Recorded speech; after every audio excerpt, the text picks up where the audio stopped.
Welcome to Drawing Conclusions. I'm Josh. And I'm Jessica. Today we're reviewing DC Comics' latest movie, Justice League, with Ben Affleck, Gal Gadot, and Henry Cavill returning to their roles of Batman, Wonder Woman, and Superman respectively. This film also introduces Ray Fisher as Cyborg, Jason Momoa as Aquaman, and Ezra Miller as The Flash. This movie picks up where Batman vs. Superman left off. Superman is dead, and while most of the world is in mourning, his death has emboldened criminals, psychopaths, and other creatures hungry for power and destruction. Seeing a potential worldwide crisis on the horizon, Batman seeks to form a team of superpowered individuals to stave off world domination by a demonic figure.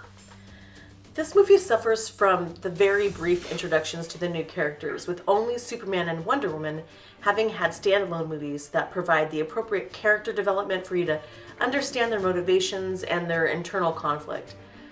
Although Batman has not had a solo movie in this iteration of the DC storyline, this is not as large of a problem with his character, given the audience's general knowledge of Batman and his backstory from previous film series. However, the audience is given very little insight into who Cyborg, Aquaman, and The Flash are, all of their backstories being shoved into short vignettes and snippets of conversations throughout the film. For casual fans without a background in reading DC Comics, this leads to a feeling of superhero bloat and also makes it difficult to connect to the new characters. Having said that, the new characters still manage to be the most compelling and entertaining bunch of the group, with Ezra Miller in particular shining in his role as Barry Allen, the Flash.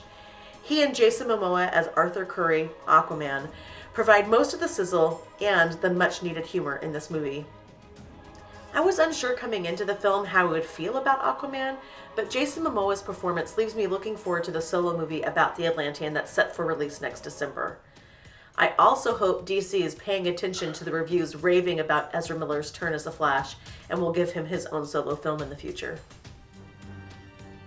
Gal Gadot does get a great solo action scene near the beginning of the film, and the movie does showcase Wonder Woman's complexity, which is handled well by the actress.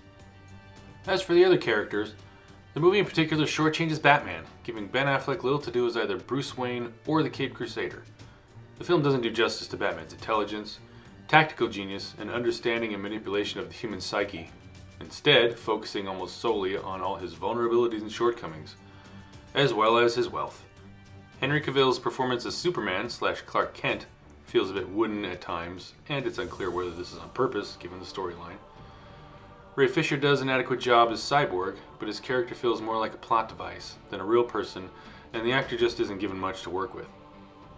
The villain is also fairly boring and cookie cutter, which is a real waste of the talent of the wonderful Ciarán Hinds.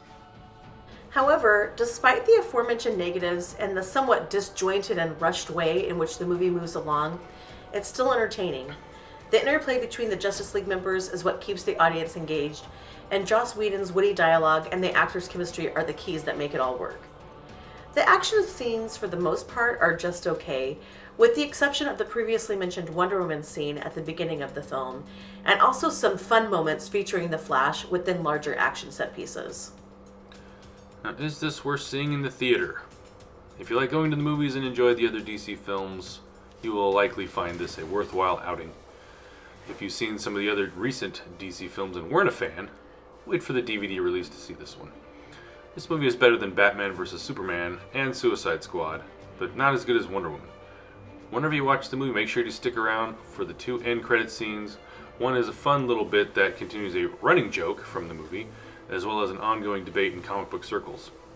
And the other would appear to set up future movies in the franchise. Overall, I give this movie 3 batarangs out of a possible 5. How about you, Josh? I give it 3.5. I was pleasantly surprised by this movie. I went into this fully expecting that this was going to suck. One thing that is to be appreciated about this movie, however, is the Alex Ross style promotions art.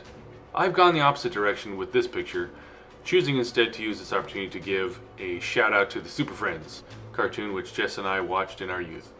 This is a simple pen and ink and watercolor picture, and hopefully you all find it as humorous as I do. I have one complaint about the picture, Josh. What's that?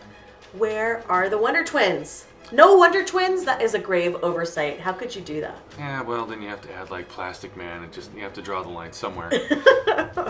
Yeah, but the Wonder Twins are my favorite. Anyway, thanks for watching Drawing Conclusions review of Justice League. We hope you'll join us next time when we'll be reviewing the big Disney Pixar Thanksgiving release, Coco. If you like what we're doing, please like, comment, and share. And if you haven't done so yet, please subscribe. If you hate what we're doing, you can put that in the comments too and be memorialized as our first ever negative commenter. Yay! If there are any upcoming releases you'd like us to review and to see Josh do artwork for, let us know. Or if there are older movies you'd like us to review, let us know that too. We're always open to suggestions. Catch you next time. Thanks for watching.